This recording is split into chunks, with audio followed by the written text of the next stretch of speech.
Hi friends, this is Caitlin. Welcome to my channel.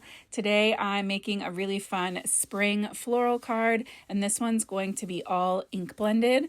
We're using some of the Honeybee Stamps Lovely Layers dies. I have the spring greenery set here on the right and the Coneflower Lovely Layers over on the left.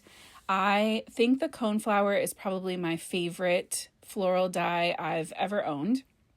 I think it's so versatile, and it's something you can really use for year-round crafting, just depending on how you color it and what you put with it. So to start out, I am taping down all of my little die cuts to just some plain heavyweight white cardstock. I think this is 100 pound because we're going to be ink blending and not Copic coloring today. And I ran all of those through my die cut machine. I'm using a Sizzix Big Shot. And then before everything falls apart, I'm going in with washi tape and taping from the back all of my die cuts into place. So that way when I come to the front and I start removing the metal dies, everything stays where it is. And because these are big die cuts, they're not little fiddly bits, but some of them do have a good bit of detail to them. And so especially for these like long, thin branches of leaves, it's so much easier when you're ink blending and even coloring sometimes if you have them in line with the regular paper they were cut from, so they aren't bending and smushing around under the pressure of your blending brush or sponge. So I really like to leave them in there. I'm going in with a blending brush and my Catherine Pooler Sage ink. I grabbed the darker green over there, but we're not going to use it. I just used the one shade and kind of varied how much I was, how much ink I was adding or how much pressure I was using. And that kind of gives us some nice variation. I'm also going in with the S'mores ink for the center part of our coneflower. I'm making the layer that has the hole in the top that goes on the top. So that's just a little bit lighter than the solid piece, which will go underneath. I decided to bring in some shea butter for these yellow flowers. Again, I had grabbed 2 yellows, but I didn't end up using the second one. Just by varying the pressure, I was able to get a little bit of variation in the yellow color intensity. I grabbed sugared lavender and juniper mist, and we're going to create an ombre on our coneflower. So I put the sugared lavender around the bottom of the petals, and then the juniper, that blue, through the middle. And then the very top where the brown pieces are going to go, I just added a touch of brown up there in case you see it from the side, you aren't just seeing white cardstock sticking through. So once I had started, I quickly realized that my colors weren't as intense as I wanted them to be. So you'll see I kind of go back and forth. I play around with layering all of the pieces to see what's showing through, where there should be more shadow. So we're going to go back in a second and darken up that first layer once I saw how good this layer looked with that like super rich blue. Then we had to go back and up the blue on everything else. So I love these two because of that. You can really play around and you have a lot of opportunity to adjust as you go. So I went in and did the same steps to that final smallest layer. And then I think we just pop everything out and start assembling. I wasn't trying to make this an all honeybee card, I promise. But I did end up using one of my all-time favorite pattern paper packs. This is the Grain and Grunge. I've gone through 3 of these pattern paper like little packs now because they're so versatile and they're so good. They're so beautiful. So I did grab a very neutral wood grain to go on the back of this. These lovely layers stack together so well and easily. There's little etch lines. They're super simple to put together, especially for the greenery. Most of the greens are just one layer. These florals, the die cuts it in the exact same order you place it down in. So it was really easy to just kind of go one little flower at a time, working my way across. And then I trimmed down my wood panel to be my full A2 5.5 by 4.25 card front size. I'm not going to put this on a card front today, but just trust me that eventually it will be on a card front. Originally, I trimmed down my white panel and tested it, and I realized it wasn't small enough. So we're doing a full inch. So this is 4.5 by 3.25. Just because I wanted to make sure you could really see that wood grain behind it.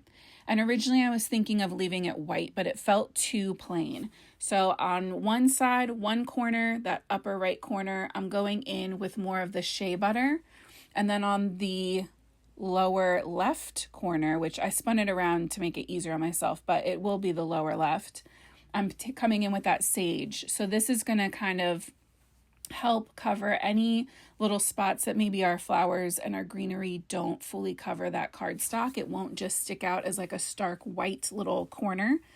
And it will also help to kind of pull your eye up diagonally from those flowers up to that right hand corner, because I'm going to be layering all of my florals on that bottom left. So we're just kind of creating a nice diagonal with a little hint of that yellow color up across from our flower stack. I took my time kind of adding these florals in. I did do like a rough draft. You can see I have things kind of grouped over on the side there just to make sure that I had a general idea of where everything was going. But otherwise, I kind of just place other florals and greenery around, and then one at a time kind of tuck the different layers in. And I'm attaching everything with liquid glue so that I have time to kind of shift it if needed. So you can see most of this isn't glued down yet. I'm just gonna go in one piece at a time, starting with that left-hand side and working my way over. Our big coneflower is gonna be the last thing to get attached, but it's gonna sit there the whole time so that I know how everything needs to be lined up so that it's all visible, because that coneflower is hefty.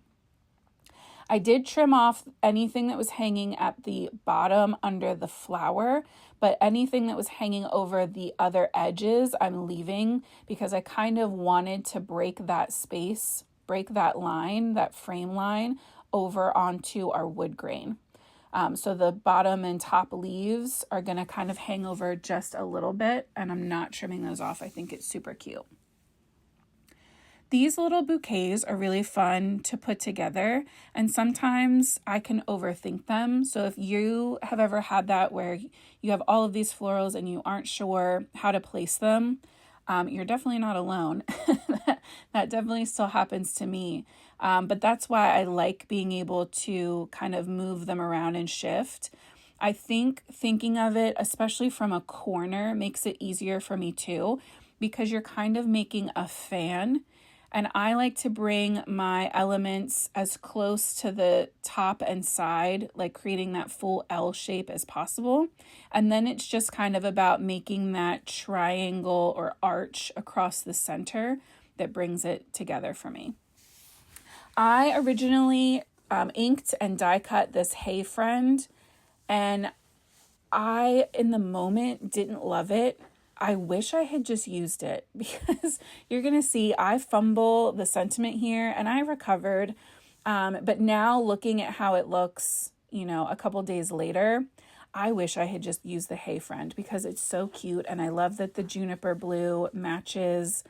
So, I mean, hindsight's 2020, but see, the problem is while I was deciding on the sentiment, I added my panel with foam tape, and then added my coneflower with some foam tape. So when I decided to not use this die cut, I think I didn't like how much it went over the yellow flowers, but whatever. When I went in with a stamp, I'm going to hand stamp this, and it wouldn't have mattered if it was the Misty either, but because I added those foam strips, that we're not getting a solid stamp. It's not going to happen. You know it's not, and I know it's not. And here it is, not happening. No matter how much I pressed, it was not going to happen. So then I had to figure out what to do, because I stamped this directly onto my card panel. So it's not like I can stamp something else on top, and I can't just pop the Hey Friend on top. So what I decided would be my solution for today, I stamped that same sentiment, which is from Pink and Maine. It's super beautiful, onto some white cardstock with my Juniper mist ink. And I used a teeny tiny little circle and I die cut it out.